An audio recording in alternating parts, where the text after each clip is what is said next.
Translation जब हम करते हैं तो जिस लैंग्वेज में करते हैं उसके अपने कन्वेंशंस होते हैं, उनकी अपने रूल्स होते हैं, उनकी अपनी नज़ाकतें होती हैं। हर जबान की अपनी नज़ाकतें होती हैं और उस जबान की नज़ाकतों को, उस जबान की न्यूएंसेस को, कन्वेंशंस को समझना जरूरी है। हेलो बच्चों, कैसे हो? आज ये नई वीडियो है और उसी सीरीज की है जो मैं पढ़ा रहा था, Indian civilisation and culture.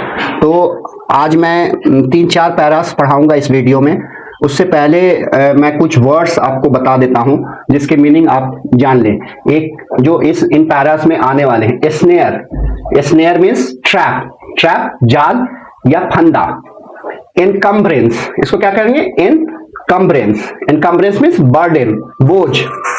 Life करोडिंग, है ना, इसको पढ़ेंगे करोडिंग, करोड़ से करोडिंग, जिंदगी बर्बाद करने वाला। Life destroying, corroding means destroying. Vice, vice means moral weakness, नैतिक दुर्बलता। उर्दू में इसको इखलाकी कमजोरी कहेंगे। फ्लरिश मीन्स ग्रो, फलना फूलना। इंफीरियर, लोअर इन रैंक और स्टेटस, कमतर। एथिक्स, मोरल प्रिंसिपल्स, नैतिक सिद्धांत। Sovereign, sovereign means a king और क्वीन, राजा और शासक। सॉवरेन मीन्स रूलर, किंग और क्वीन। टाउट, एजेंट, दलाल। टाउट नाउन भी है और वर्ब भी है। ओके। लियोर, टेम्प्ट, ललचाना, बहकाना। विल नाउन भी है, एडजेक्टिव भी है। बैड, खराबी। होम रूल, स्वराज्य। वोटरी, सपोर्टर, फैन, समर्थक। एलिवेट, रेज, उठाना, विकसित करना। मोरल बीइंग, नैतिक प्राणी, है ना। प्रोपेगेट, ब्रीड, बढ़ाना, प्रमोट करना। बिहोव, इसको बिहूव भी कहते हैं और ये अब कम यूज होता है। बिहोव का मतलब होता है फबना, जैसे ये आप पे फबता है, जरूरी होना, किसी चीज का जरूरी होना, तो इट बिहोव्स उसको लगाते हैं। क्लिंग, इसको क्लिंज नहीं पढ़ेंगे, यहाँ पे ध्यान देने वाली बात है, CLING, क्लिंग। क्लिंग का मतलब होल्ड टाइटली, क्लच, लिपटना। शन, शन का मतलब अवॉइड, कीप अवे, दूर रहना। अरे इंफीरियर, इंफीरियर यहाँ पे इंफीरियर का अपोजिट सुपीरियर। तो ये वर्ड्स आएंगे इसलिए मैंने पहले आपको बता दिया। अब शुरू करते हैं जल्दी जल्दी। Next para, the further reason that large cities were a snare and a useless encumbrance and that people would not be happy in them, है ना। उनका आगे ये तर्क था कि बड़े शहर जाल हैं और बेकार सी बोझ हैं और ये कि लोग उनमें खुश नहीं रहेंगे। देखिए यहाँ पे जो सेंटेंस है, मैं आप सबसे गुजारिश करता हूं कि जब ये वीडियो देखें तो आप अपनी किताब रेनबो पार्ट 2 खोल करके रखें ताकि और अच्छे से समझ में आ जाए। और जो दूसरी बात है कि मेरे पढ़ाने का मकसद ये नहीं है कि सिर्फ वीडियो बना दिया, व्यूज आ गया, है ना। अगर आप लोगों को समझ में नहीं आ रहा है और आप लोगों को मैं कुछ सिखा नहीं पा रहा हूं तो मेरा जो ऑब्जेक्टिव है वीडियो बनाने का वो पूरा नहीं होगा। इसलिए किताब अगर रख ले तो ज्यादा अच्छा है और वही अच्छा है। तो that there would be a gangs of thieves and robbers, prostitution and vice flourishing in them and that poor man would be robbed by rich man. अब ये देखो, एक बहुत कॉम्प्लिकेटेड सेंटेंस है, इनमें कई क्लॉजेस हैं और जिसको डैट से सेपरेट किया गया है, जैसे and that people would not be happy in them. अब देखें, ट्रांसलेशन जब हम करते हैं तो जिस लैंग्वेज में करते हैं उसके अपने कन्वेंशंस होते हैं, उनकी अपने रूल्स होते हैं, उनकी अपनी नज़ाकतें होती हैं। हर जबान की अपनी नज़ाकतें होती हैं और उस जबान की नज़ाकतों को, उस जबान की न्यूएंसेस को, कन्वेंशंस को समझना जरूरी है। जैसे यहाँ पे हम कह रहे हैं द फर्दर रीजन, ये पास्ट में है, that large cities were a snare. लेकिन अब इसको हिंदी में जब कहेंगे या उर्दू में कहेंगे तो उनका आगे तर्क ये था कि बड़े शहर जाल हैं। अब यहाँ पे जाल थे नहीं बोलेंगे, है ना। जब हम ट्रांसलेट करेंगे हिंदी या उर्दू में तो उसको हम प्रेजेंट में ही बोलेंगे, हालांकि सेंटेंस पास्ट है, जो वर्ड है वो पास्ट है, तो ये समझिए। उसके बाद वुड का इस्तेमाल हुआ है इस सेंटेंस में, तो वुड का इस्तेमाल विल की जगह पे होता है। अगर पास्ट में हम बोल रहे हैं और पास्ट में फ्यूचर के बारे में कह रहे हैं, संभावनाओं के बारे में कह रहे हैं, तो हम वुड लगाते हैं। तो इसको ट्रांसलेट इस तरह से करेंगे, द फर्दर रीजन, उनका आगे तर्क था कि बड़े शहर जाल हैं और बेकार बोझ हैं और ये कि लोग उनमें खुश नहीं रहेंगे। और फिर से बना है डैट, और there would be a gang, there would be gangs of thieves and robbers, और चोरों और डकैतों के गिरोह होंगे, प्रोस्टिट्यूशन वेश्यावृत्ति होगी, एंड वाइस, वाइस का मतलब होता है मोरल वीकनेस, नैतिक कमजोरी और नैतिक दुर्बलता और इखलाकी कमजोरी, और इखलाकी कमजोरी वहां उनमें फले फूलेंगे, फ्लरिश का मतलब फलना फूलना, इन देम एंड दैट, और ये के poor man would be robbed, robbed है ना, रॉब बना है लूटना, रॉब मीन्स लूटना, रॉबर लुटेरा, रॉब्ड बाय रिच मैन, और गरीब लोग अमीर लोगों के द्वारा लूटे जाएंगे। They were therefore satisfied with small villages, इसीलिए वे सब छोटे गांव में खुश थे। नेक्स्ट पैरा पे आते हैं, they saw that kings and their swords were inferior to the sword of ethics, ethics means moral principles, and they therefore held the sovereigns of the earth to be inferior to the rishis and the fakirs। उन लोगों ने देखा कि राजाओं और उनकी तलवारें moral principles, नैतिक सिद्धांतों की तलवार से कमतर हैं, मतलब कि जो मोरालिटी है वो किसी भी ताकतवर और किसी भी ताकतवर की तलवार से ज्यादा मजबूत है, ज्यादा अहम है सोसाइटी और सिविलाइजेशन के लिए। एंड देयरफॉर, और इसीलिए they held the sovereigns of the earth, इसीलिए उन लोगों ने इस जमीन के शासकों को ऋषियों और फकीरों से कमतर समझा। A nation with a constitution like this, और इस तरह की व्यवस्था वाला देश, a nation with a constitution, यहाँ पे कॉन्स्टिट्यूशन का मतलब है व्यवस्था, है ना, संविधान यहाँ पे नहीं है, इस तरह की व्यवस्था वाला देश is fittest is fitter to teach others than to learn from others, इस तरह की व्यवस्था वाला देश लोगों से सीखने के बजाय लोगों को सिखाने के ज्यादा योग्य है। This nation had courts, lawyers and doctors, but they were all with in bounds, है ना, बाउंड का मतलब दायरा। लॉयर, बहुत सारे लोग लॉयर पढ़ते हैं, तो lawyer is a wrong pronunciation, तो लॉयर, लॉयर, तो इस नेशन मतलब इस देश में अदालतें भी थी, वकला भी थे, वकील भी थे और डॉक्टर्स भी थे, लेकिन सब के सब एक दायरे में थे।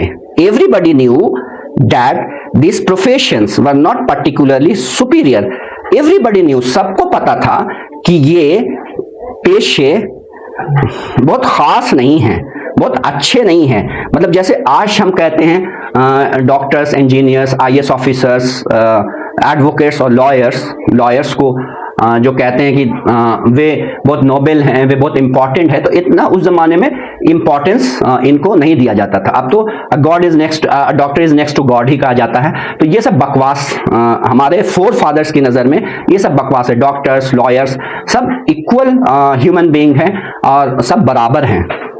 मोर ओवर, इसके अलावा these वकील्स एंड वैट्स did not rob people, they were considered people's dependents, not their masters। इसके अलावा, मोर ओवर मीन्स इसके अलावा ये वकील और वैद लोगों को लूटते नहीं थे, है ना, रॉब यहाँ पे आया है, पहले रॉब्ड आया था, लोगों को लूटते नहीं थे, did not rob, they were considered peoples dependents, और वो लोगों के मातहत माने जाते थे, ना कि उनके मालिक। आज क्या है, आज एक डॉक्टर साहब तो खुद को मालिक समझते हैं, खुद को खुदा समझते हैं, एक लॉयर खुद को बहुत बड़ा तोप समझते हैं, है ना, और लूटते भी हैं, मतलब आपको लूटते भी हैं और आपको स्लेव भी समझते हैं, आपको डिपेंडेंट भी समझते हैं।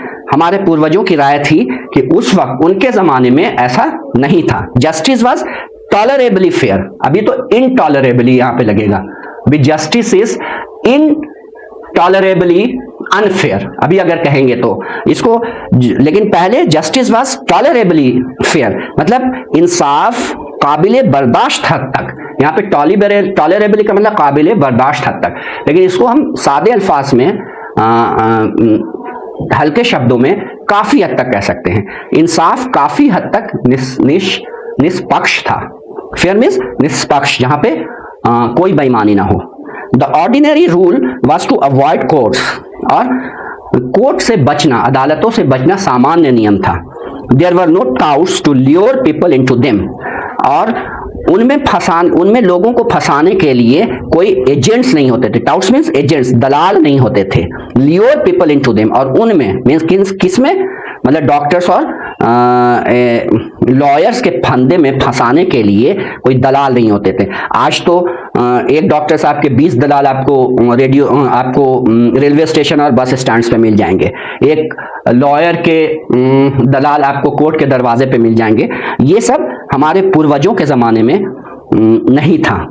This evil too was noticeable only in and around capitals। और अगर होता भी था, अगर ये खराबी थी भी, तो वो पूंजी के आसपास, इन एंड अराउंड मीन्स आसपास, इन एंड अराउंड कैपिटल्स, और वो पूंजियों के आसपास ही तक महदूद थी, वही था। The common people lived independently, the common people lived independently, आम लोग आजादी से रहते थे। And followed there agriculture occupation, इसमें यू को हम पूरा एम्फेसाइज करेंगे प्रोनाउंस करते हुए, ऑक्यूपेशन। और वे लोग अपने कृषि के व्यवसाय को फॉलो करते थे, अपने कृषि के व्यवसाय को करते थे। दे एंजॉयड ट्रू होम रूल, और वो स्वराज्य का मजा लेते थे, वो सच्चे स्वराज्य का मजा लेते थे। तो अगर आपसे पूछा जाए कि होम रूल क्या होता है, तो होम रूल का मतलब क्या होता है कि अपने लोगों द्वारा हुकूमत करना, अपने लोग शासन चलाएं। और अपने लोग कौन हैं? जो आपके दर्द को समझें, आपकी बातों को समझें, आपके दुख को सॉल्व करें, आपके प्रॉब्लम्स को, आपके इश्यूज को एड्रेस करें। होम रूल तो वही है ना, और वही कॉन्सेप्ट था स्वराज्य का। The Indian civilization as described by me has been so described by its votaries। The Indian civilization, भारतीय सभ्यता as described by me, जैसा मेरे द्वारा उल्लेख किया गया है, has been so described by its votaries। ऐसा ही वर्णन इसके का मतलब इस सभ्यता के समर्थकों द्वारा भी किया गया है। मतलब कि ऐसा उल्लेख या ऐसा डिस्क्रिप्शन सिर्फ मैं नहीं दे रहा हूं, बल्कि इंडियन सिविलाइजेशन के जो फैंस हैं, सपोर्टर्स हैं, जो प्रशंसक हैं, उन्होंने भी ऐसा ही वर्णन इसका किया है। In no part of the world, संसार के किसी भी भाग में, एंड अंडर नो सिविलाइजेशन, तथा किसी भी सभ्यता के अंतर्गत, have all main attend perfection, सभी लोगों ने कभी संपूर्णता हासिल नहीं की। अटेन जो वर्ड है, ये जान लीजिए, इसमें नहीं है, ATTAIN, अटेन का मतलब अचीव है ना, हासिल करना। The tendency of Indian civilization, tendency means प्रवृत्ति, the tendency of Indian civilization is to elevate the moral being। भारतीय सभ्यता की प्रवृत्ति चारित्रिक विकास रहा है, that of the western civilization, और पश्चिमी सभ्यता is to propagate immorality, और पश्चिमी सभ्यता का जो चरित्र रहा है वो इमोरलिटी को प्रोपेगेट करना, इमोरलिटी को प्रमोट करना रहा है। The latter is godless, the former is based on a belief in God. अब देखिए यहाँ पे एक सेंटेंस है, the latter and the former. यहाँ पे इस सेंटेंस में द लैटर और द फॉर्मर का मतलब ये हुआ कि पिछले सेंटेंस में दो चीजों का उल्लेख हुआ है, इंडियन सिविलाइजेशन और उसके बाद वेस्टर्न सिविलाइजेशन आया है। तो द लैटर का मतलब हुआ वेस्टर्न सिविलाइजेशन, द लैटर का मतलब बाद वाला मीन जो बाद वाली सभ्यता है वो गॉडलेस है, वहां पे खुदा नहीं है, ईश्वर नहीं है। द फॉर्मर, और पहले वाली सभ्यता, is based on a belief in God, और पहले वाली सभ्यता खुदा के विश्वास पे आधारित है। मतलब कि इंडियन सिविलाइजेशन में बिलीफ इन गॉड है, जबकि वेस्टर्न सिविलाइजेशन गॉडलेस है। So understanding and so believing it behoves, behove का मतलब भावना है ना, या फिर नेसेसरी, इट इज नेसेसरी मतलब सही होना, जायज होना। तो so understanding and so believing, ऐसा समझकर और विश्वास कर it behoves every lover of India to cling नहीं पढ़ेंगे, CLING, cling to the old Indian civilization even as a child clings to the mother's breast। ऐसा समझकर था, विश्वास करते हुए भारत के हर प्रशंसक, हर प्रेमी के लिए यही सही है, बिहोव का मतलब सही होना, यही सही है, या फिर भारत के प्रशंसक और प्रेमी पे यही फपता है कि वो भारतीय सभ्यता के साथ ऐसे चिपके रहें जिस प्रकार कोई बच्चा मां की छाती से चिपकता है। अब जब हिंद स्वराज पढ़ेंगे तो हिंद स्वराज में गांधी जी जब लिखते थे या बोलते थे तो वो कहते थे कि मैं ट्रुथ की तलाश में हूं, इसलिए अगर मैं कुछ कहता हूं अभी और 10 साल के बाद कुछ कहता हूं तो दोनों में कॉन्ट्राडिक्शन हो सकता है, दोनों चीजें बिल्कुल अलग हो सकती हैं, क्योंकि मैंने 10 साल जो पहले जो सीखा वो हो सकता है 10 साल के बाद वो बेकार हो जाए मेरे एक्सपेरिमेंट के आधार पे। तो गांधी जी हमेशा कहते थे कि मेरी बात को पकड़ करके और मेरे विचार को पकड़ करके मत रखो, अगर मैं नए विचार लाऊं तो फिर उसको अडॉप्ट करो और पुराने विचारों को छोड़ दो।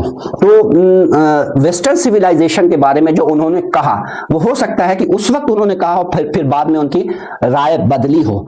तो गांधी जी इस बात पे बिल्कुल कभी नहीं अड़े कि उनका जो विचार है वो ताक़यामत रहने वाला है और वही विचार सही है। उनके दो विचारों के बीच भी मतभेद रहे हैं और वो इसको स्वीकार करते भी रहे हैं। Next para, I am no hater of the west. मैं पश्चिमी सभ्यता का या पश्चिम का नफरत करने वाला नहीं हूं। मैं मतलब कि मैं पश्चिमी सभ्यता से नफरत नहीं करता हूं। I am thankful to the west for many a thing. अब यहां पे देखो, many a thing, many a time, ये सब ओल्ड इंग्लिश का पार्ट है। अब यहाँ पे हम मेनी थिंग्स भी लिख सकते हैं, मेनी टाइम्स भी लिख सकते हैं, लेकिन उसको अच्छे तरीके से लिखना है, थोड़ा क्लासिकल टच देना, तो मेनी थिंग्स को आप मेनी अ थिंग लिख सकते हैं। तो I am thankful to the west for many a thing. मैं वेस्ट का शुक्रगुजार हूं बहुत सारी चीजों के लिए। I have learn from western literature, जो हमने पश्चिमी साहित्य से, लिटरेचर में साहित्य, पश्चिमी साहित्य से सीखा है। But I am thankful to modern civilisation for teaching me that if I want India to rise to its fullest height, I must tell my countrymen frankly that after years and years of experience of modern civilization, I have learned one lesson from it, and that is that we must shun it at all costs. किंतु मैं आधुनिक सभ्यता का भी आभारी हूं जिसने मुझे सिखाया है कि अगर मैं चाहता हूं कि भारत पूरी ऊंचाई तक उठे तो मुझे अपने देशवासियों को स्पष्ट बताना होगा कि आधुनिक सभ्यता, मॉडर्न सिविलाइजेशन कि अपने वर्षों के अनुभवों के आधार पे मैंने इससे एक ही चीजें सीखी है, और वो ये है कि हमें किसी भी कीमत पर, हर हाल में इसका त्याग करना होगा और इसका त्याग करना चाहिए, इससे बचना चाहिए। तो किससे बचना चाहिए? अब जो वेस्टर्न सिविलाइजेशन की जो इविल्स हैं उससे बचना चाहिए। वेस्टर्न सिविलाइजेशन की बहुत सारी अच्छी चीजें हैं, उसको अडॉप्ट करना चाहिए और हम लोग लगातार उसको अडॉप्ट भी कर रहे हैं। तो आज ये वीडियो मैं यहीं पे खत्म करता हूं। मैं चाहता हूं कि बहुत ज्यादा लंबी वीडियो ना बने और बहुत ज्यादा बोरिंग ना हो, ताकि आप शॉर्ट वीडियो 10 मिनट की, 12 मिनट की वीडियो को देख करके बहुत अच्छे से समझें। उसके बाद फिर नेक्स्ट वीडियो पे थोड़ा सा ब्रेक लेकर के 5-10 मिनट का फिर अगली वीडियो देखें। Thank you for watching, bye bye.